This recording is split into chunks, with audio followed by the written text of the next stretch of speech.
slide para a gente fechar esse raciocínio. Todo mundo ouvindo, todo mundo direitinho. Agora, pronto. Deus abençoe que esses negócios agora dê certo. Aí, vamos nós. Ficou faltando o que exatamente? Ficou essa parte aqui como é o nome disso, gente? Da atuação do amicus curiae. Então, vamos passar aqui rapidinho. Por que esse negócio agora não quer colaborar comigo? Por quê? Por quê? Ai, eu tô ficando sem paciência com esse PowerPoint aqui. O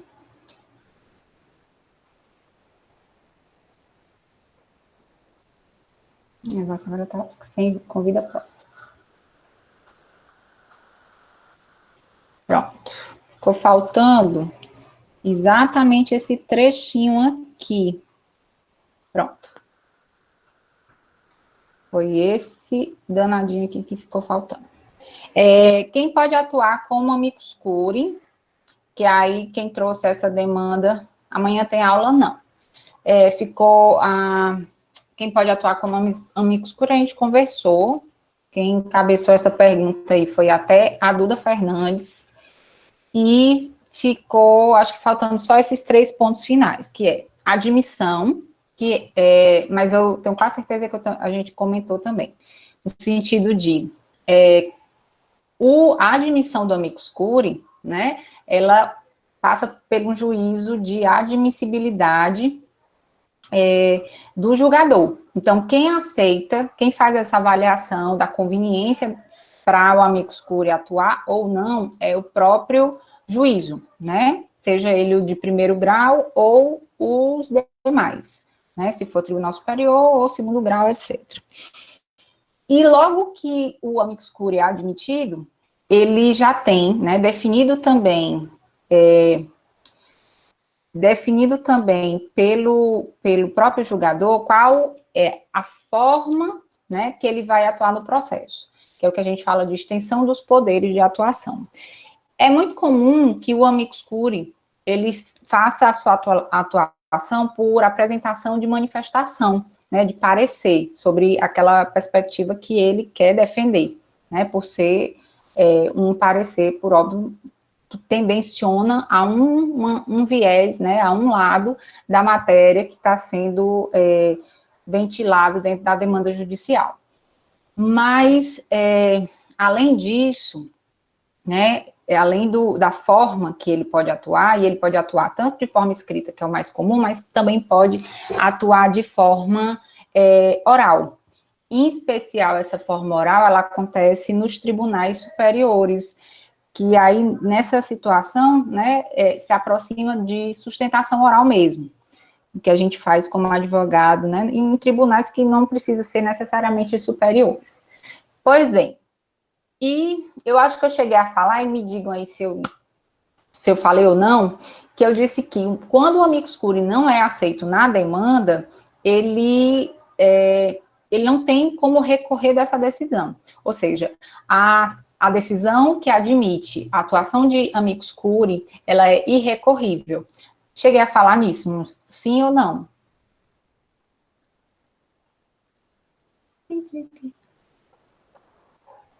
Não, falei, não falou, temos empate técnico, 2 pontos. Se eu não falei, ou se eu falei, hoje eu reitero, eu estou falando pela primeira vez, tá?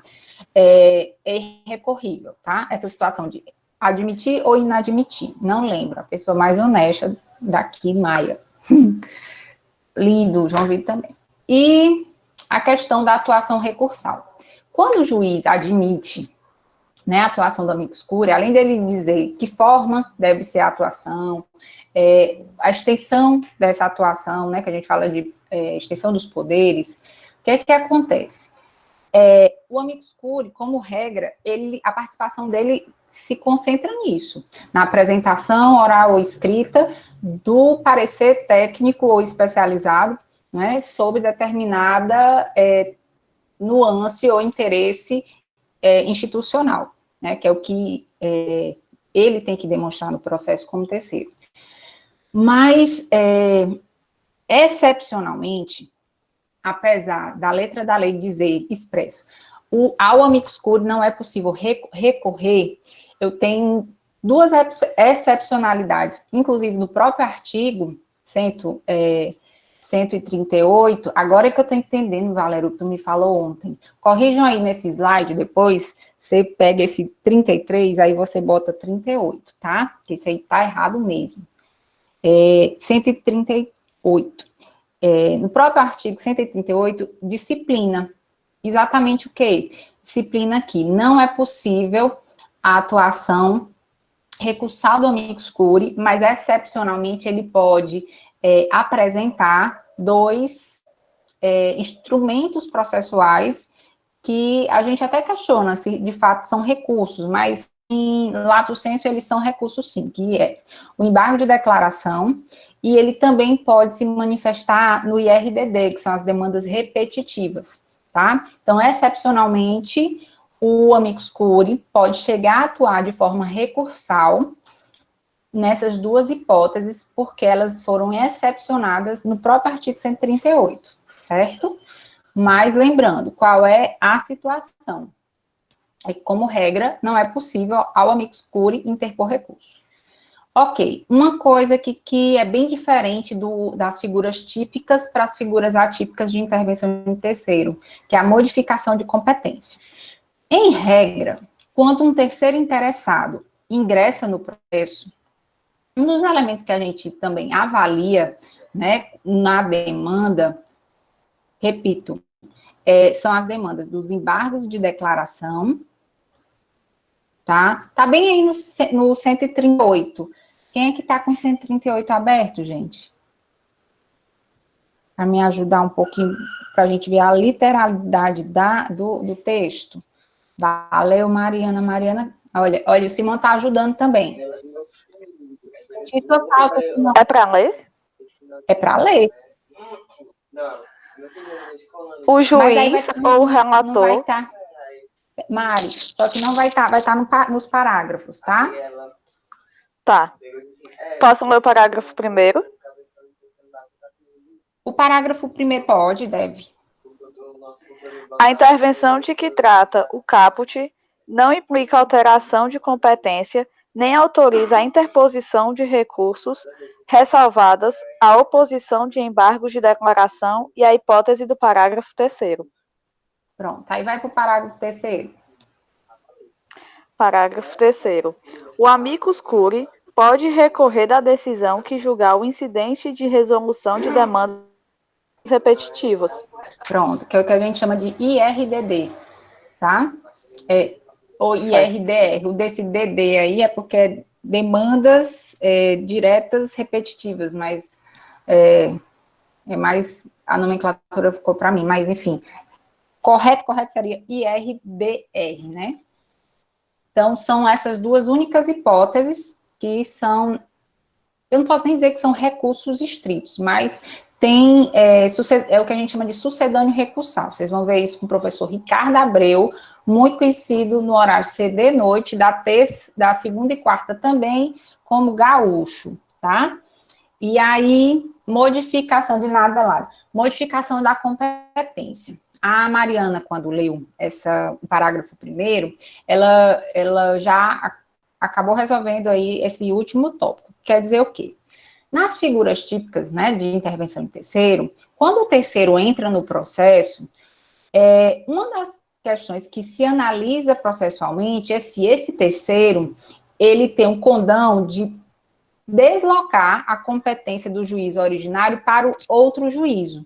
Ou seja, porque esse terceiro teria, né, dependendo de quem seja, ele teria esse poder ou esse viés, né, de deslocar a competência para o juízo dele. Como é que funciona isso? Eu vou trazer um processo meu, tá? Certa vez eu entrei com mandado de segurança contra a instituição de ensino superior numa pós-graduação. Por que foi essa demanda? Porque o meu cliente, fez uma pós-graduação, ele médico, e fez uma pós-graduação em medicina do trabalho, certo?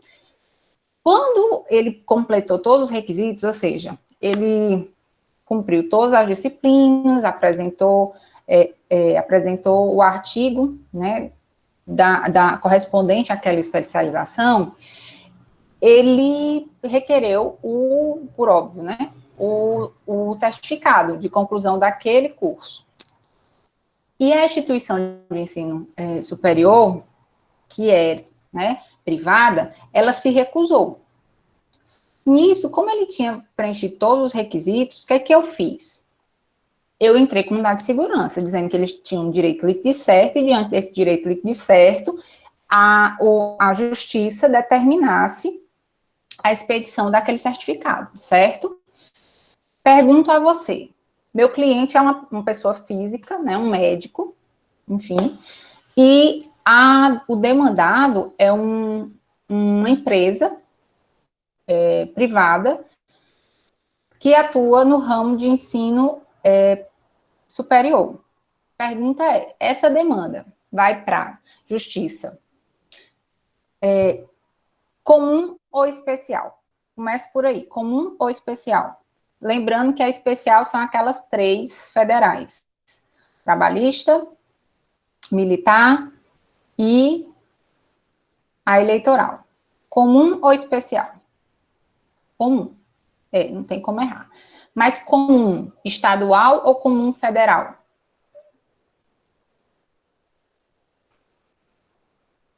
Pronto.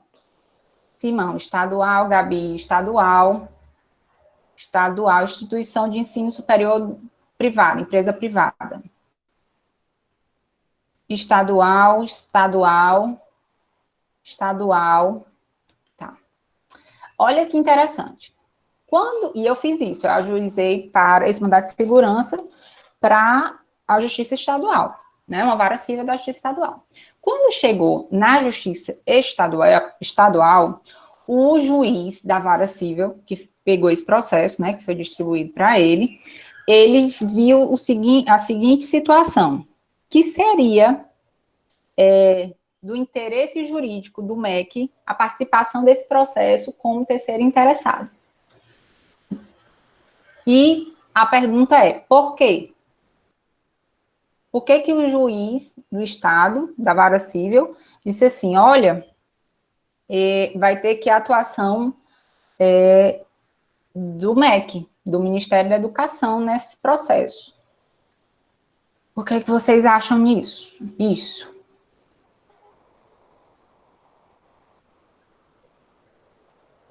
Vou aguardar vocês aqui. Me ajuda.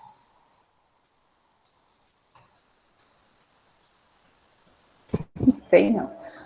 Por causa do interesse institucional, sim.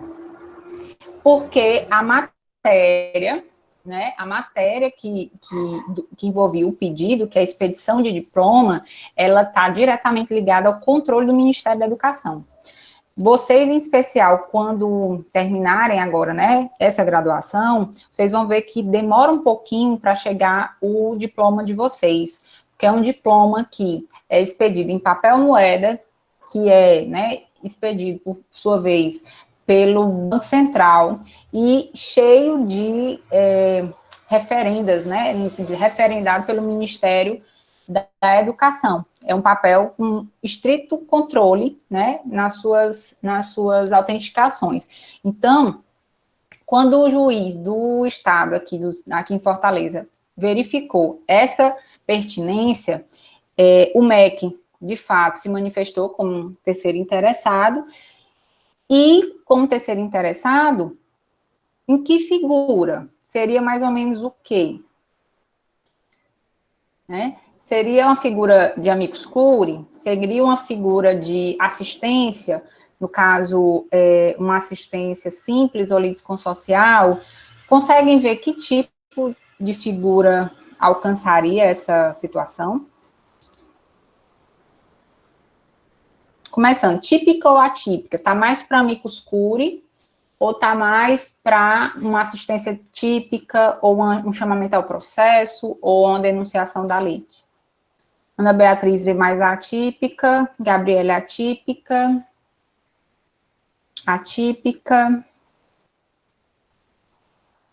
amicus curiae.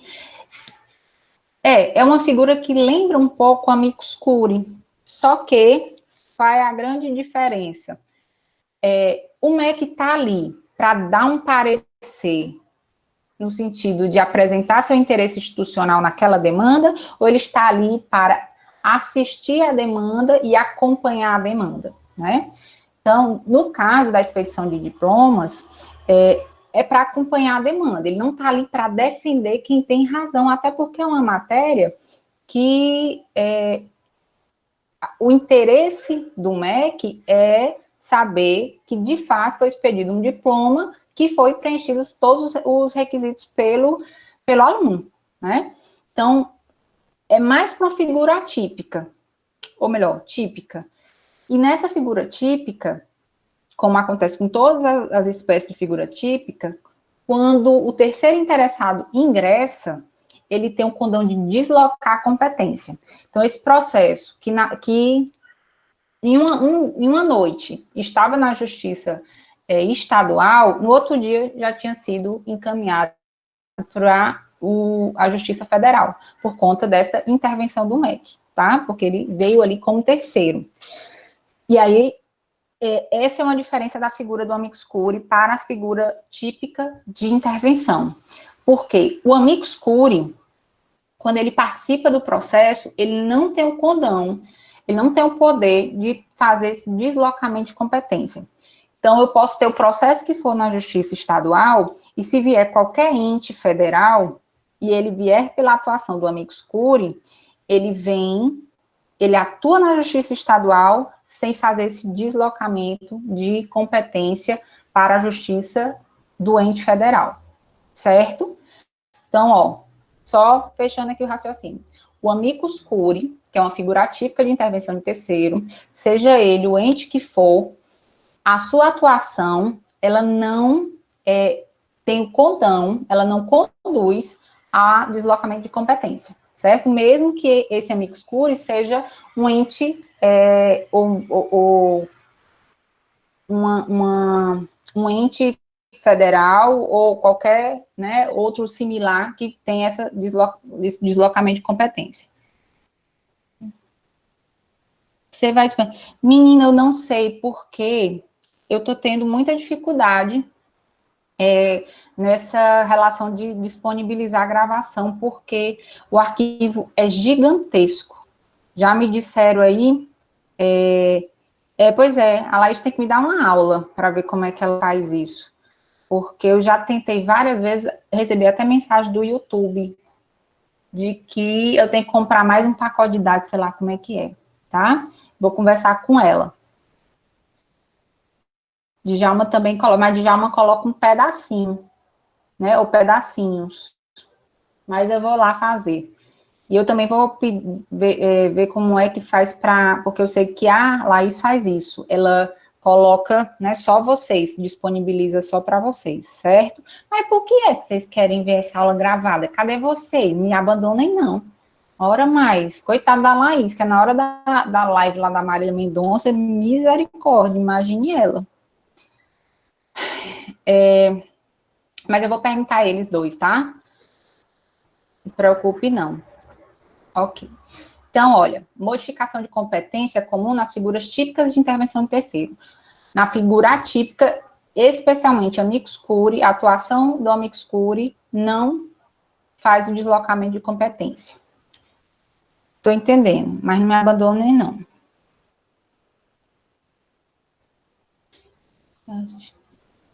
Pois é, mas não é aula EAD, é aula remota. EAD é outro sistema de perspectiva, porque no EAD você não tem essa aula ao vivo, né? E ainda você tira dúvida, não é com o prof, você tira dúvida com o monitor. Então, a aula remota é um pouquinho mais animada. Mas eu vou ver essa perspectiva com a Laís, tá? Ver como é que ela tá fazendo, para ver se eu replico. Pois ótimo.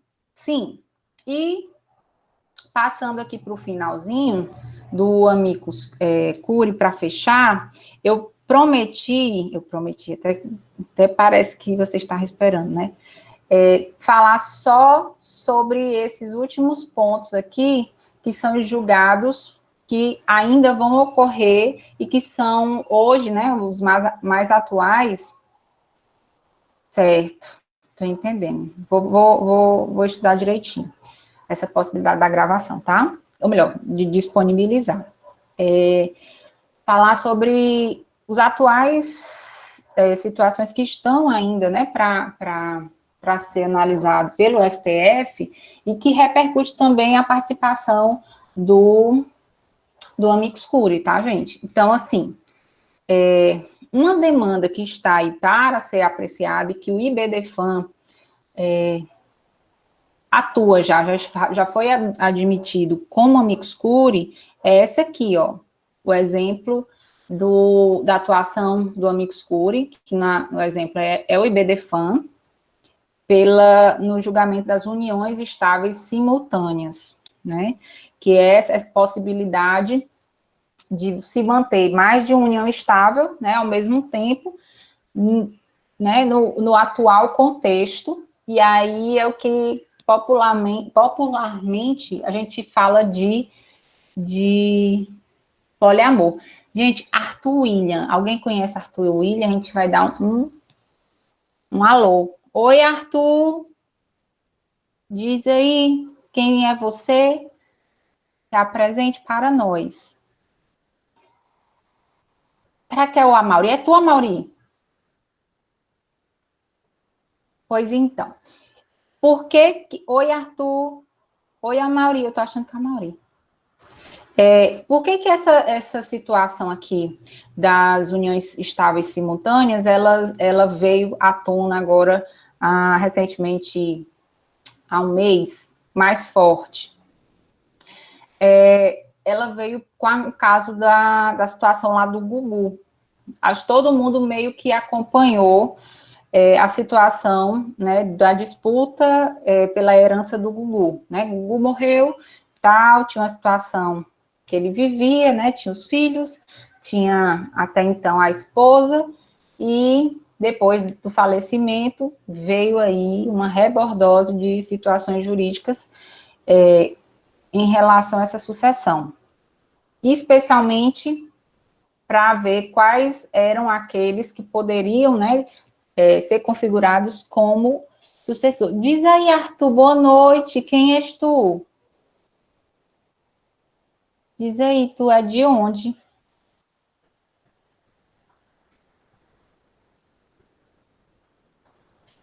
E aí, o Gugu veio com essa situação, o Gugu não, que o Gugu já está morto, né?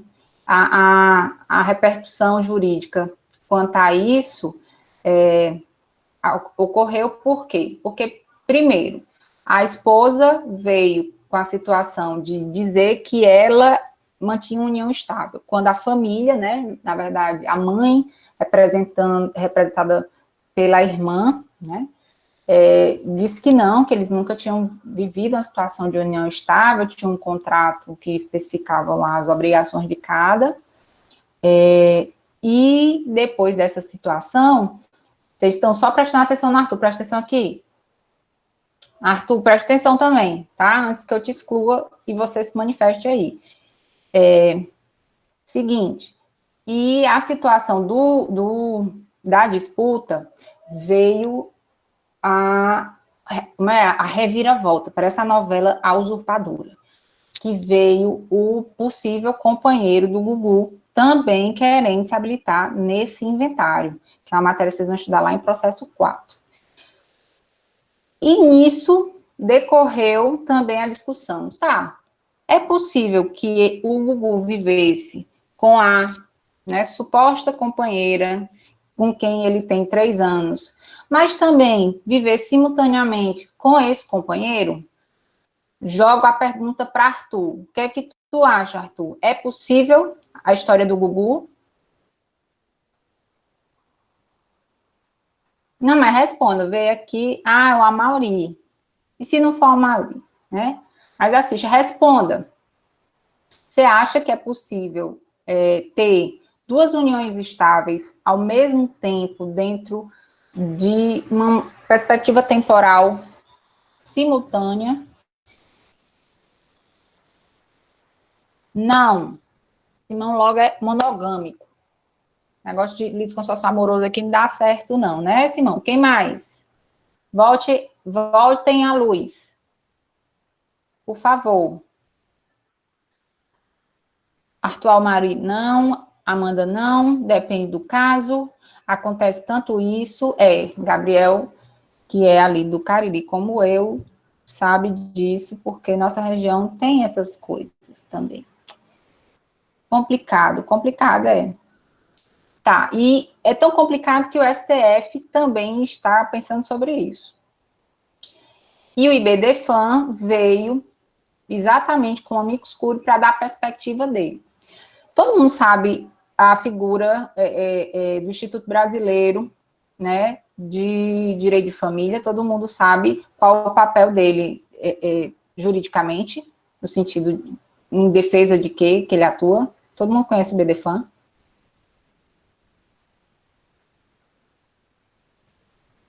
Sim, sim. Tá. Então, o que vocês acham? Que o IBDFAN, ele se manifesta nesse processo do julgamento das uniões estáveis simultâneas. Vocês acham que ele se posiciona a favor da possibilidade desse instituto simultâneo ou, muito pelo contrário?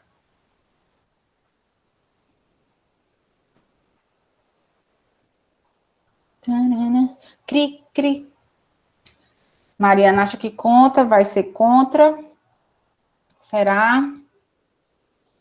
Será que BDFAN não curte o poliamor? Posso. A pergunta é, a gente está diante de um julgamento, né, que vai ocorrer no STF sobre a possibilidade da mantença de uniões estáveis simultâneas. E nesse processo, o IBDFAN já foi aceito como amicus curiae. Pergunta é, vocês acham que como amicus curiae e defendendo o interesse institucional, né, do IBDFAN, vocês acham que ele vai se posicionar a favor da possibilidade de ter essa simultaneidade ou não? Beatriz, por enquanto, Gabriel disse que não, agora disse que sim. Ou já, não, era Gabi. Contra, tá.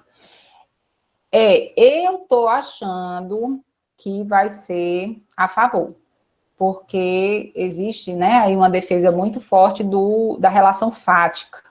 Mas serei muito honesta com vocês que eu não vi ainda manifestações oficiais do IBDFAN.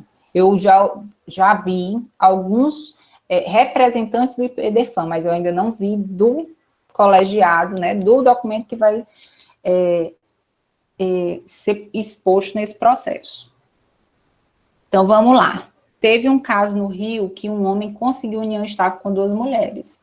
Sim, por sinal, quando eu fazer esse slide, eu fui atrás, Simão, de várias figurinhas que demonstrassem um poliamor diferente desse clássico, né? Duas mulheres e um homem. E foi difícil, porque é só o que aparece. Eu boto assim, poliamor, mais de uma união estável, só aparece duas mulheres e um homem. Eu digo, não, vamos aqui, né, fazer uma pluralidade de possibilidades. Então, resolvi até começar por essa e depois achei as outras.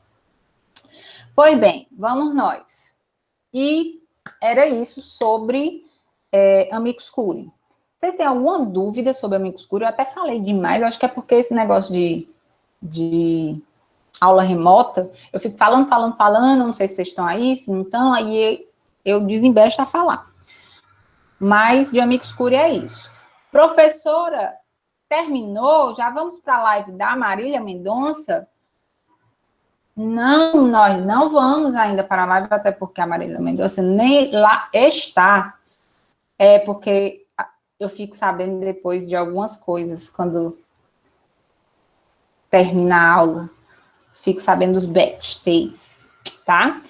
Então, a gente passa para outra, né, e última modalidade de intervenção de terceiro, para finalizar as atípicas. Vamos nós.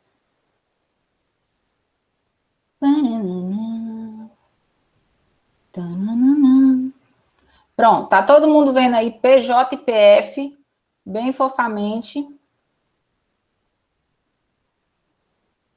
Ai, me fala de novo, do recurso.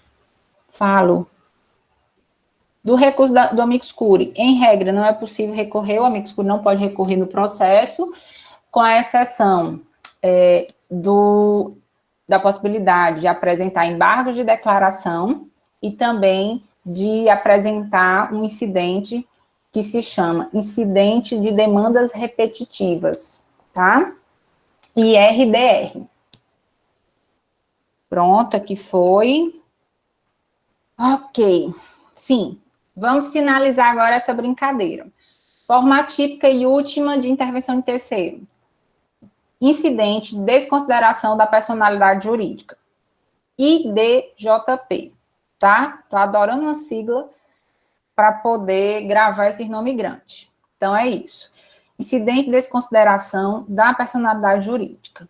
Para começar a falar sobre isso, vem os primeiros questionamentos sobre o Instituto, né?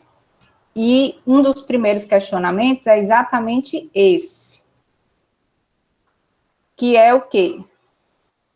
Tá, o que já, Mir, é um incidente? Depois, e o que é essa desconsideração? E para que é que esse negócio serve? Então, primeira situação. Por que eu chamo essa intervenção de terceira atípica inicialmente de incidente? Incidente, e serve para essa intervenção e para tudo que vier no curso do processo, são demandas processuais, são questões, problemas, né, questões prejudiciais que o processo recebe quando ele já está em curso. Então, tudo que você tiver como petição para resolver alguma situação prejudicial e determinante para o andamento do processo, e isso não foi trazido na petição inicial, isso apareceu no curso do processo, eu vou chamar de incidente, tá? Então, o incidente é uma questão prejudicial que ocorreu quando um processo já estava tramitando e não foi posta, por óbvio, na petição inicial.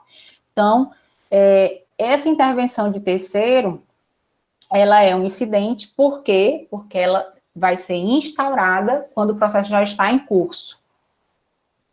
Ela é necessariamente superveniente. Tá? Ou melhor, se for por incidente, tá? O incidente, ele é necessariamente, Eliana, o que você está falando, ele é necessariamente superveniente ao início do processo. E aí, lembrando que o início para nós do processo é depois de protocolar da petição inicial. Ok? Pronto. Então, incidente é porque é um instituto processual que ocorre quando o processo já está em curso. Por que desconsideração? Né? E aí, por que desconsideração da personalidade jurídica? Porque desconsiderar a personalidade jurídica é na intenção de que existe um processo contra uma pessoa jurídica e diante dessa pessoa jurídica, excepcionalmente, ele é um instituto excepcional, esse aqui, eu vou tentar desconfigurar a pessoa como responsável essa pessoa jurídica e alcançar outras pessoas que também podem responder. E é por isso que vem a ideia do terceiro EAI. É a partir dessa possibilidade de desconsiderar o réu originário e alcançar outras pessoas que são os terceiros, é que eu posso dizer que isso aqui é um tipo de intervenção de terceiro. Vou parar aqui só para ler um pouquinho. Pronto, a Duda aqui está falando, vai afastar a personalidade jurídica da pessoa jurídica. Vai afastar. Na verdade, vai ultrapassar, porque a pessoa jurídica permanece lá, mas transcende também para outras pessoas. E quando o pedido é feito na inicial, Ana Beatriz pergunta, aí eu não tenho, Ana Beatriz, um incidente. Eu tenho uma petição inicial com formação de litisconsórcio passivo. né? Que, obviamente, tem que ser facultativo. Aí eu não tenho um incidente. Pronto. Aí a Mari Dantas, linda, afasta a personalidade para atingir os bens do sócio. A gente vai falar sobre isso também, porque tem mais gente que pode ser trazido. Trazido é ótimo. A hipótese mais comum é aquela do dono da empresa desvia dinheiro. Sim, é a mais comum e a gente vai falar dela também. Pronto, mas tem tudo sentido também. A relação de desconsideração, ela também trata sobre confusão patrimonial, tá? A ação pauliana se aplica nesse caso de desconsideração? A ação pauliana, eu não posso dizer que se aplica nesse caso. Sabe por quê, Gabriel? Porque a ação pauliana, ela já é uma ação que questiona uma possível fraude de um negócio jurídico, né? E aí, eu não vou utilizar esse incidente, porque a própria ação pauliana, ela já serve para atingir em litisconsórcio passivo necessário às pessoas, né, que provavelmente agiram em fraude. Tanto é que lá na ação pauliana, que vocês vão ver lá em estágio 3, vocês vão ter um dos requisitos da ação pauliana, o concílio fraude. Então, você já demanda nessa ação própria, e eu não preciso desse incidente, tá, Gabriel? Mesmo que seja um pedido subsidiário, Ana Beatriz, se o pedido, ainda que seja subsidiário, ocorrer na petição inicial, não vai ser um incidente, tá? Incidente é só se você precisar lançar a mão de uma petição, que a gente chama também de incidental, para fazer esse pedido, como diz Rayane e Mariana, de desconsiderar, né, ultrapassar a pessoa jurídica que está respondendo o processo e alcançar outros terceiros, que pode ser os sócios, mas também pode ser outras pessoas. Então, olha, e qual a finalidade, né, que aqui a gente acabou já respondendo, na verdade vocês já responderam. Finalidade é essa, de início, eu tenho que pensamento, eu tenho que, existe, para uma formação processual, que eu tenho que avaliar se eu, que sou o autor, eu tenho legitimidade para postular, né, ao tempo que eu também tenho que ver se a pessoa do demandado também é legitimado para figurar no polo passivo, que é essa análise que a gente faz lá das condições da ação, em específico da legitimidade das partes, né? E, de fato, quando eu tenho uma pessoa jurídica, eu tenho necessariamente que a pessoa jurídica, ela tem a personalidade dela e, portanto, ela tem a responsabilidade dela que compreende toda a Constituição. E, como regra, essa pessoa jurídica tem direitos e deveres que se concentram nela mesma, né? Então, processualmente, ocorre o mesmo raciocínio, como regra, né? A pessoa jurídica, se, uma vez demandada num processo, ela tiver, né, que responder com uma condenação, tiver que pagar valores de um processo, esses valores vão sair da pessoa jurídica, e não necessariamente dos sócios, até porque isso é uma medida excepcional, tá? E tratando sobre isso, a gente passa para esse segundo momento aqui. Quando eu falo em personalidade jurídica, gente, eu tenho que lembrar para vocês que as hipóteses de cabimento do incidente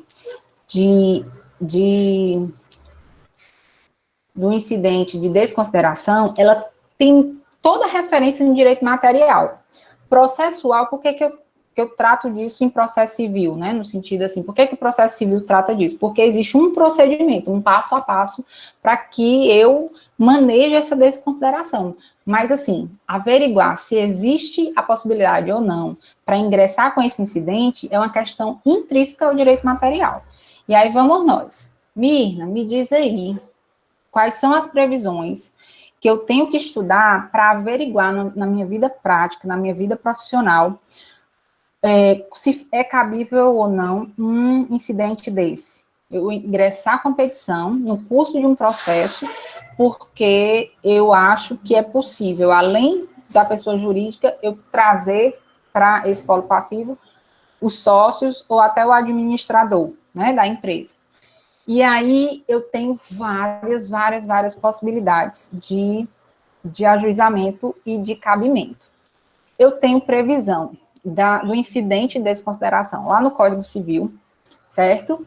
Em especial, como professora de processo civil, essa é uma teoria que a mim, né, na vida profissional de advogada, é muito comum, porque eu lido muito com empresas, né, contratos entre empresas, a relação, assim, de direito civil puro.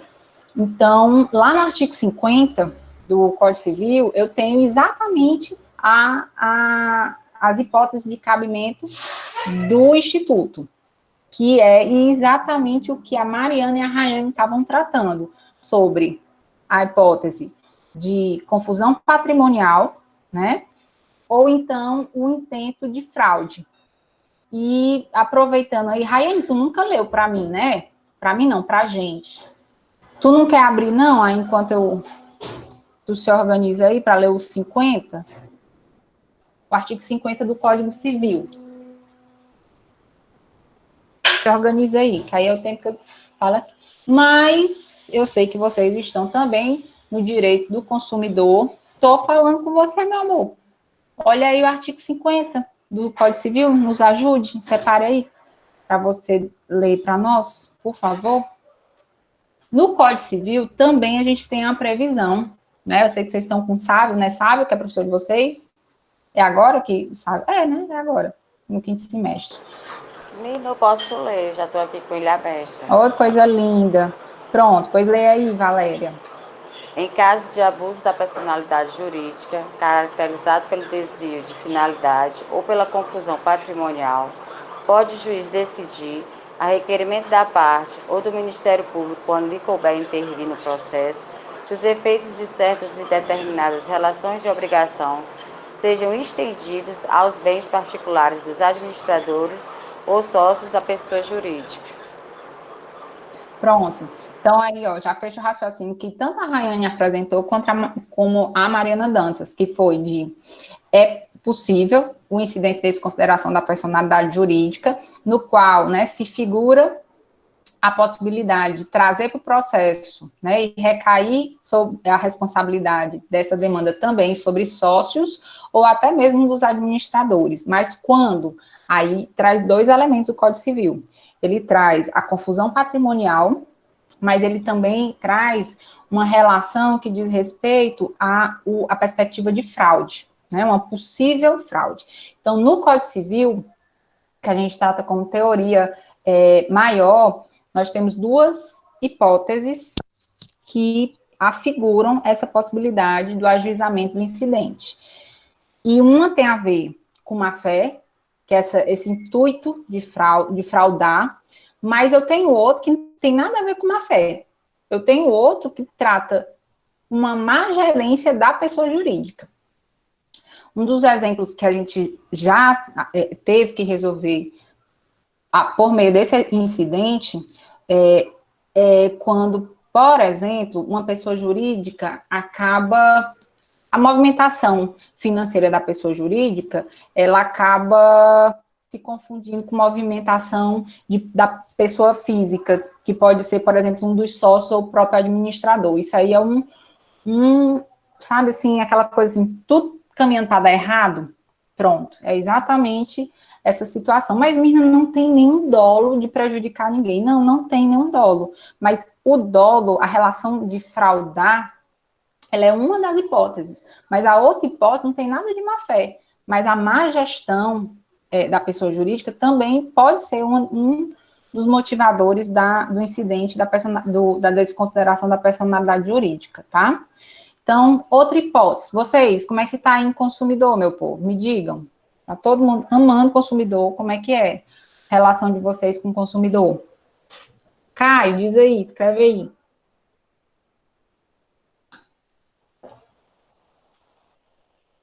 Interessante. Bom demais. Já me livrei. Cadê o Matheus? Cadê o Caio? Que eu tô fechando meu olho aqui, eu tô conseguindo ver eles aqui do lado esquerdo. Sentadinho.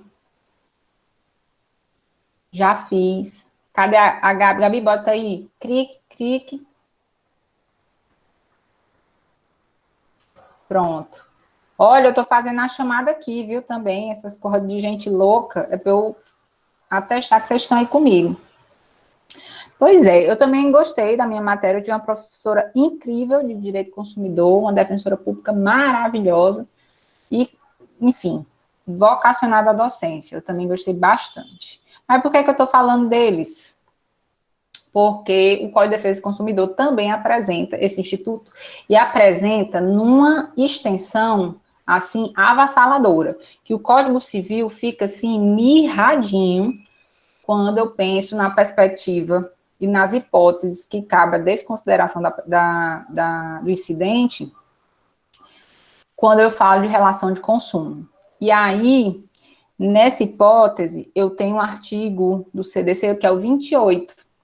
Então, quem achar aí o artigo 28 do Código de Defesa do Consumidor, também já deixa aí em ponto de bala, tá? Eu também trouxe aqui uma lei, que é uma lei que vocês vão trabalhar bastante quando estiverem em empresarial, sobretudo em empresarial 1, acho que é com a professora Lívia, que vocês vão trabalhar ela. Ou então, né, com outro professor, que acho que é o Tiago Pinho. E essa lei, que é a 12.529, ela também traz a hipóteses, né, que é possível, sim, desconsiderar a personalidade jurídica e a responsabilidade do processual recair sobre sócios ou sobre o administrador. Nessa lei, que a gente chama de lei do CAD, que é o Conselho Administrativo de Defesa da Economia, né, econômico, ela traz exatamente um dispositivo que é o 34, que mostra também quais as hipóteses que é cabível a intervenção na modalidade da desconsideração, tá? E, falando nisso, eu vou aqui rememorar as hipóteses para vocês, tá? Quem foi aluno dessa pessoa aqui? Olha aí. E aí, meu povo? Gostaram? Meia boca? Bem mais ou menos, né? Tô com saudade? Ícone demais. Adorei. Esse ícone demais. Adorei. Amei. Ele é maravilhoso. Ele é mesmo. Fera. Maravilhoso. Descontraído. Gosto demais. Pronto. Pronto, tá bom. Tô com ciúme. Ele é, Bruna, de Direito Civil. Mas ele também é professor de estágio 3 e 4. Tá? Torcedor do Vozão, sim, sim, sim.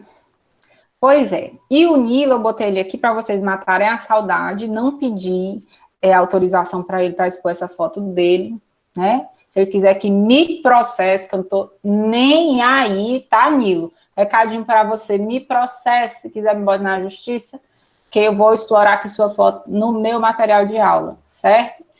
E, seguinte, botei, Nilo, para você não esquecer que a hipótese do artigo 50, que a Valéria lindamente leu para nós, ela traz duas hipóteses na qual, né, se encontra cabimento o incidente de desconsideração da personalidade jurídica, como eu falei. Ou é possível, né, intentar esse incidente, porque existe um desvio de finalidade, lembrando, nessa hipótese, o desvio de finalidade está muito ligado à figura de fraude.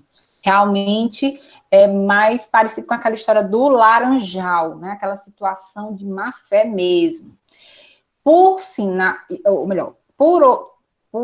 De outro modo, também é possível, nas relações cíveis, o incidente, mas por confusão patrimonial, como eu já falei, tá?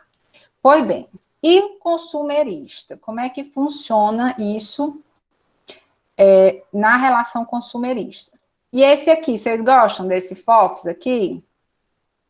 Como é que é a relação aí? Vou morrer de ciúme também.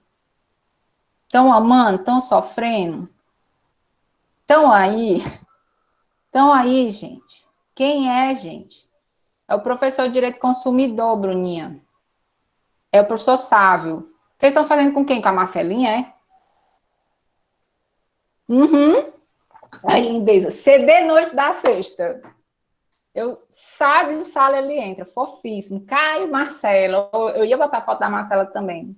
Próxima, eu vou botar assim, fazer a chamadinha, né? Assim, né? Gente, fazer a chamadinha. Professora Marcela, linda, também maravilhosa.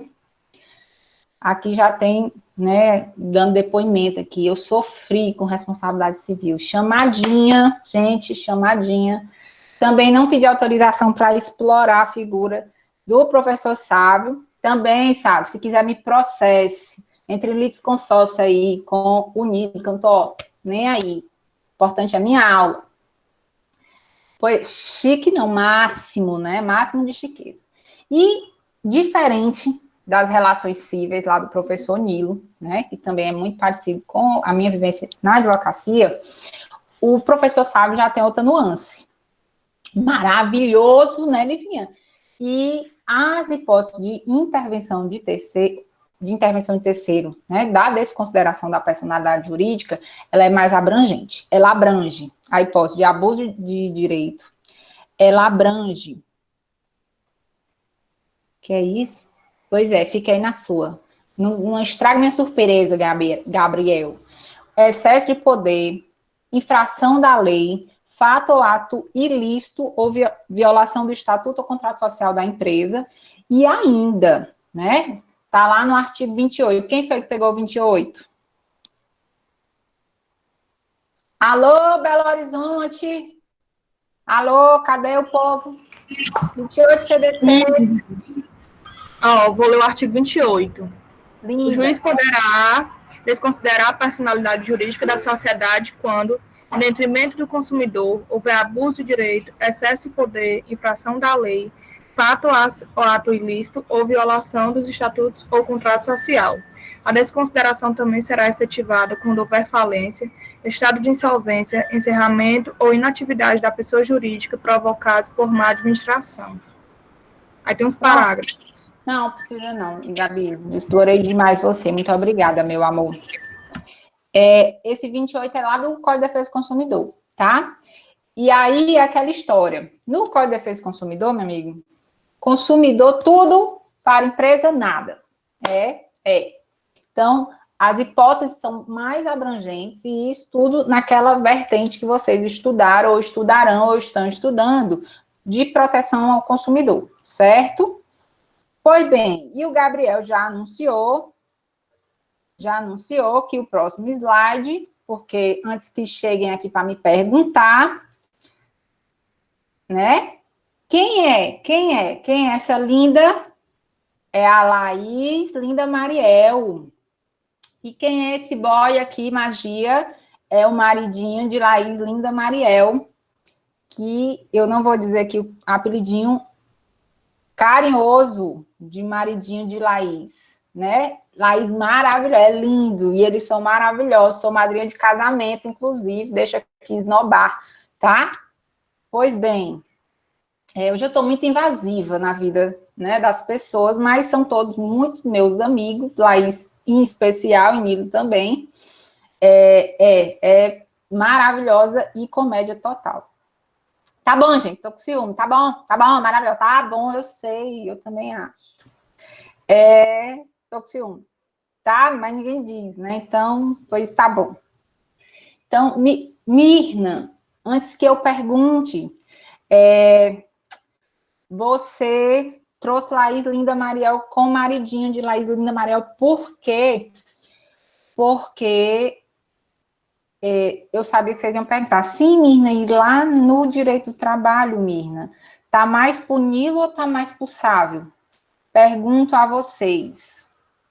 Eu trouxe aqui uma exposição, mas não estou dizendo que isso aqui é o posicionamento fatal, não. Vocês acham que o incidente de desconsideração, o cabimento lá no direito do trabalho, ele é mais nos casos de desvio de finalidade ou no caso de abuso patrimonial, ou confusão patrimonial, ou naquelas milhões de hipóteses do direito consumidor? Nilo ou Sávio? Respondam com as opções. Nilo ou Sávio? Professora, o que a senhora está perguntando? Estou perguntando de direito do trabalho, vocês acham que é As hipóteses de desconsideração é mais abrangente ou mais restrita? Votem em Nilo, se vocês acham que está mais para o artigo 50 do Código Civil, ou votem em Sávio, se você acha que está mais próximo ao CDC. Valendo!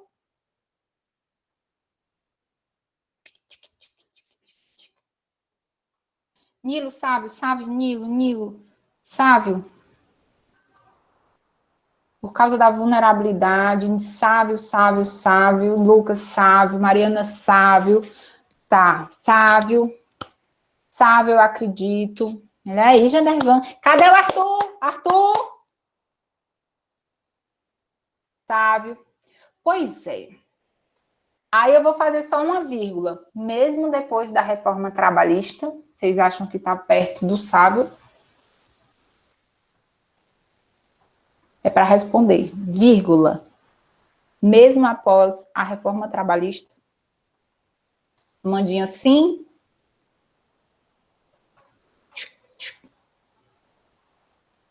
Parou aqui na Mandinha? Ixi, cadê vocês? Seguinte, já foi muito próximo, por conta da vulnerabilidade também, a exposição da desconsideração em um viés bem aberto, bem abrangente, como acontece com o professor Sávio, né, no direito do consumidor.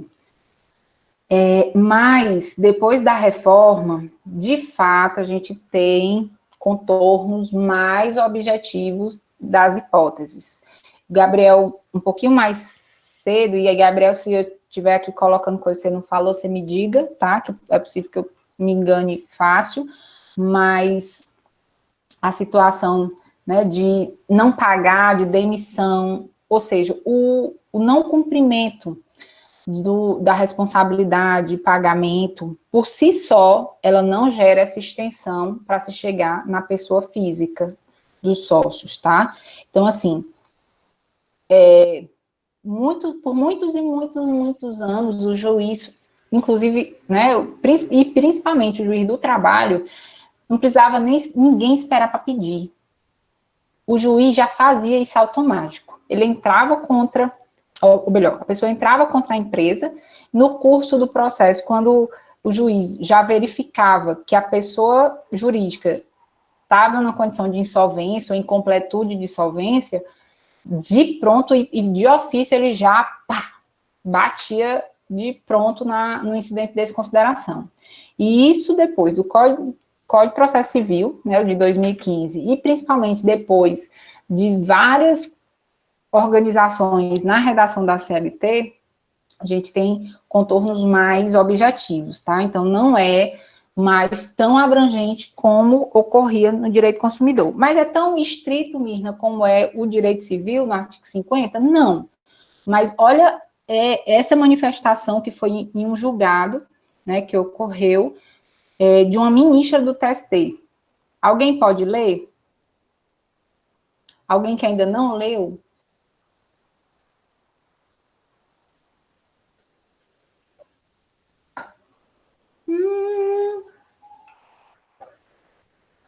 Cadê vocês? Meu Deus, na live. Estão na live, fique nessa live um pedacinho. Vai, Mirna, eu vou ler, o povo não... Não, mulher, você tá vetada. Tá vetada, a Gabi tá vetada. Outra pessoa. Por favor. Eu leio, professora. Espera. Pronto, obrigada. Espera aí. A criação teórica da pessoa jurídica foi avanço que permitiu o desenvolvimento da atividade econômica, ensejando a limitação dos riscos do empreendedor ao patrimônio destacado para tal fim. Abusos no uso da personalidade jurídica justificaram em lenta evolução jurisprudencial, posteriormente incorporada ao direito positivo brasileiro. A tipificação de hipóteses em que autoriza o levantamento do véu da personalidade jurídica para atingir o patrimônio de sócios que dela dolosamente se prevaleceram para lesar credores. Pronto. Helena, não é um artigo, é esse extratozinho aqui que eu tirei de um voto de uma ministra do TST, tá? Ministra Maria Isabel, e aí ela já faz essa exposição, né? Que foi uma construção jurisprudencial para se chegar mais ou menos no que a gente tem de meio termo. Nem tanto ao mar, nem tanto à terra, como diria o doutor Jorge Girão, juiz lá da segunda vara civil federal. Ele, né, fazia toda vida eu lembro da aula dele, ele falava isso direto, ou seja, nem é tão estrito no artigo 50, mas também não é tão abrangente como no CDC, certo? Ok, estamos terminando, vamos chegar na hora na live, vamos sentar na frente, no camarote da Marília Mendonça, tá? Peraí. Só que... Então, eu fiquei aqui um pouquinho na dúvida. Então, nessa situação aí que tu relatou, caso, assim, tenha questões trabalhistas, né, que tem que ser pagas, e aí a pessoa pega, não pode, não, desconsiderar para poder chegar nos bens particulares, para poder pagar? Poder pode, mas aí, Valéria, vem a nuance.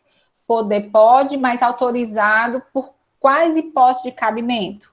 É porque a pessoa jurídica ficou insolvente? De pronto já recai sobre os sócios? Não.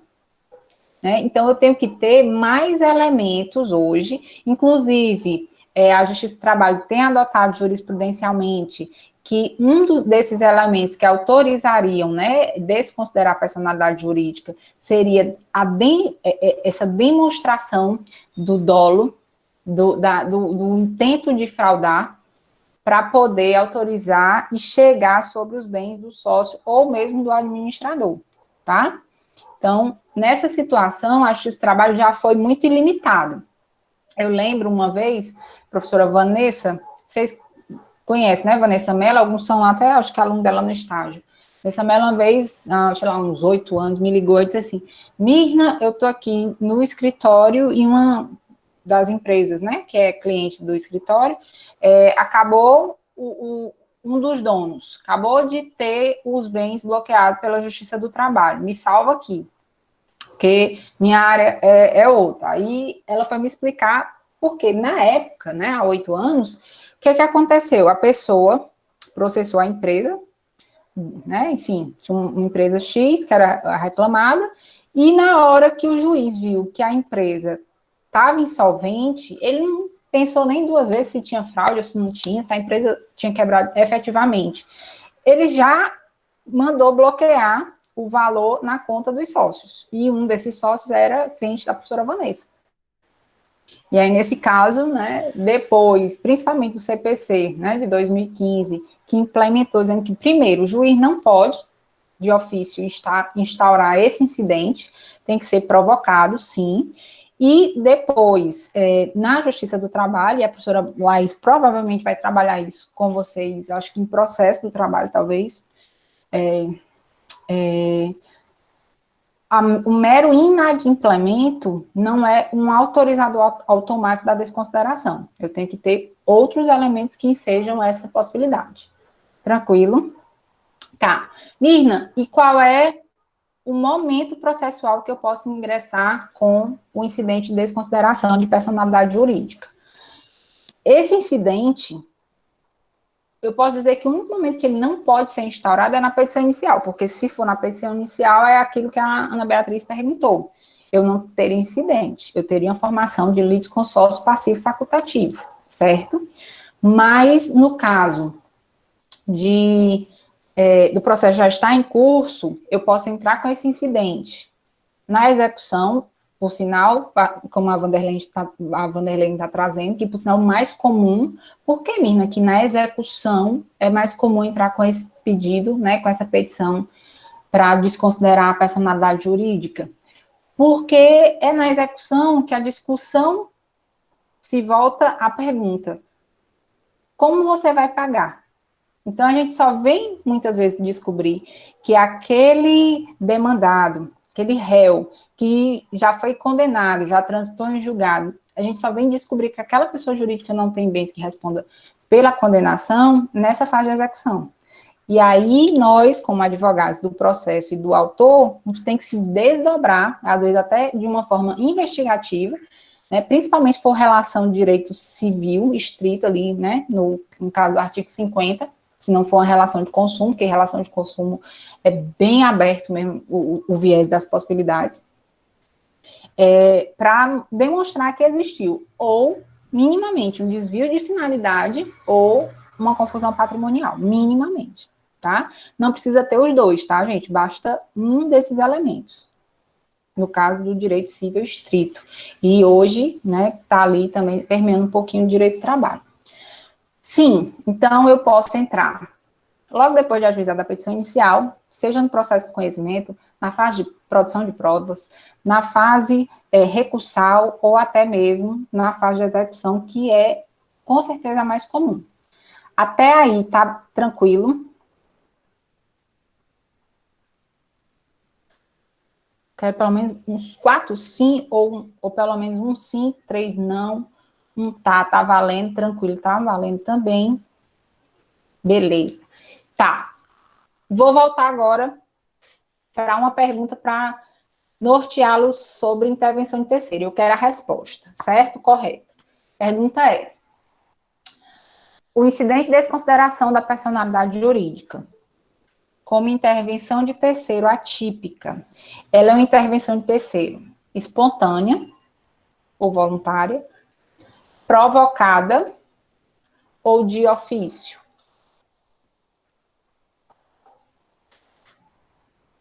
Ayane provocada, Duda Fernandes provocada. Provocada. Lindos, perfeito, sem defeito, como diria Mariel. Pronto, é isso mesmo. Provocada, sempre provocada, né? Um ponto na prova, a prova do meu coração, tá? Tem um ponto, sim, com certeza. Agora, lembra, o CPC vedou absolutamente a possibilidade de ofício, que era possível, principalmente, era até muito, muito comum na justiça do trabalho, tá? Então, sempre provocado, até porque como é que a pessoa quer entrar, e aí, não, eu vou responder aqui, minha empresa está quebrada, mas eu tenho dinheiro aqui, pega aqui dinheiro minha casa, é um negócio meio difícil, não consigo imaginar. Um ponto aqui para a gente só colocar ideia, sem lógica total. 90% dos casos, e aí isso é estatisticamente, Mirna? Não, isso é achismo. É achismo da prática forense, tá? Eu tenho incidentes de desconsideração de personalidade jurídica que a gente chama direta, ou seja, o objetivo é entrar com esse pedido para convencer o juiz de que existe um cabimento naquela ação, naquela demanda judicial, que autoriza que os sócios ou o administrador venham a responder também nesse processo com os seus bens próprios, tá? Só que, menos comum, porém também existente, eu tenho um incidente de desconsideração da personalidade jurídica inversa. E esse nome inverso, né, já se apresenta com sua finalidade. Significa dizer, eu entrei com um processo que o réu é uma pessoa física. Mas a pessoa física, eu acabei sabendo que essa pessoa física não tem, pegar aqui, que minha mãe falava quando era criança lá no Crato, quando a pessoa não tinha nada assim para responder, aí tinha um dizer muito horrível. Como é, meu povo? O pessoal aí de Canidé, pessoal aí de Baturité, do Juazeiro, como é que a gente diz? Valha-me Deus, o chat fechou? Que chat, minha gente? É o quê? Ah, é isso mesmo, Gabi. E que chat foi esse? Do Moodle? Pois é, quem deu presença deu, quem não deu, perdeu. Né? Tem problema não, anotei aqui. É isso mesmo, não tem um pau para dar no gato. Minha gente, que dizer horrível. Viu? Que dizer horrível, mas a pessoa, né, um pau para dar no gato. Pois é. E você processou a pessoa física. E a pessoa física não tem um pau para dar no gato. Só que ela tem robusto, pobre do gato sofre, né? Na infância, tudo bate no gato, atirei o pau no gato. Que coisa louca. Pois então,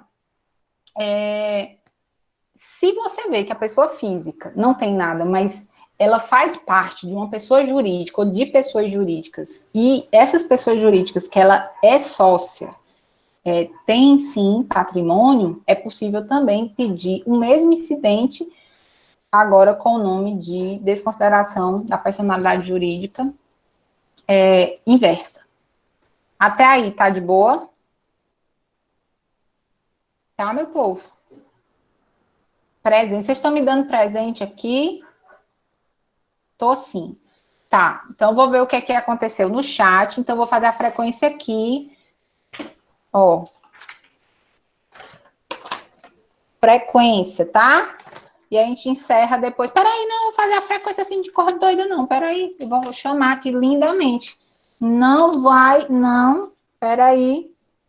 Seguinte, problema da Mariela, ela que se aguente aí. Pedacinho. São 8h05. Nasceu nem de 5 meses. Agora danou-se mesmo. Calma, meu povo, a live não começou. E a Mariel, vou dizer, viu, que vocês estão usando o nome dela. Vamos lá. Ana Beatriz Frota chegou. Ana Beatriz Ribeiro, tá aí. Tá. Aí, Ana Clara chegou. Ana Paula ainda tá aí.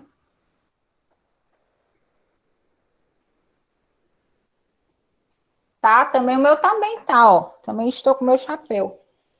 Vamos lá. Pronto, Ana Paula. Beatriz, conseguiu entrar. Bruna. Caio. Cíntia. Eliana. Fagner.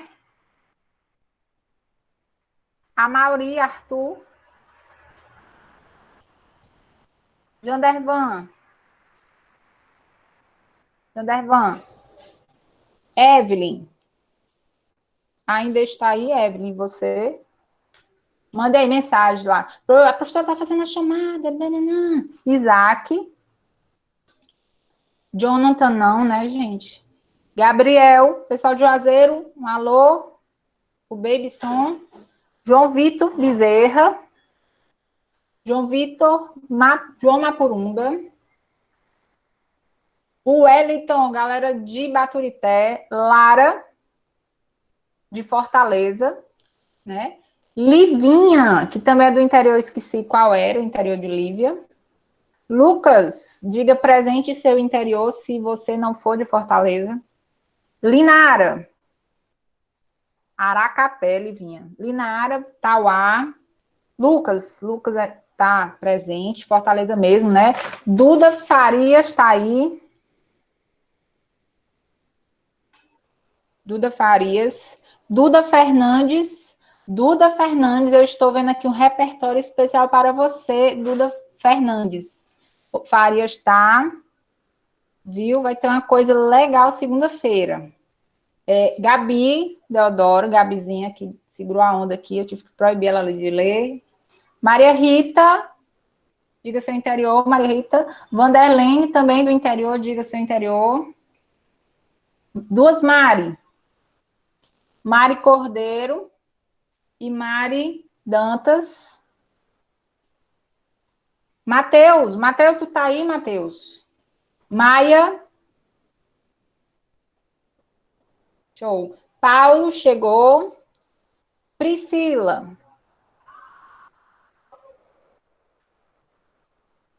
Sim, Duda Fernandes, muito peculiar.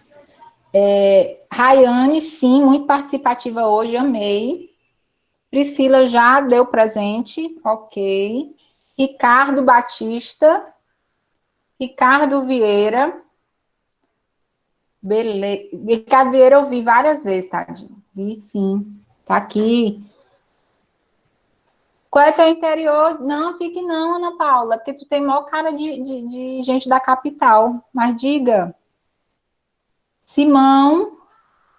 Ah, Ana Paula de Recife. Mas você tem cara de capital, tá vendo, né? Do interior. Pois aqui, nossa pernambucana, master poderosíssima. Acaraú, galera de Acaraú. Ricardo era mistura de Camusim com Trairi. É mesmo. Acaraú é. E Valéria, Vitória. Yuri e a Amandinha.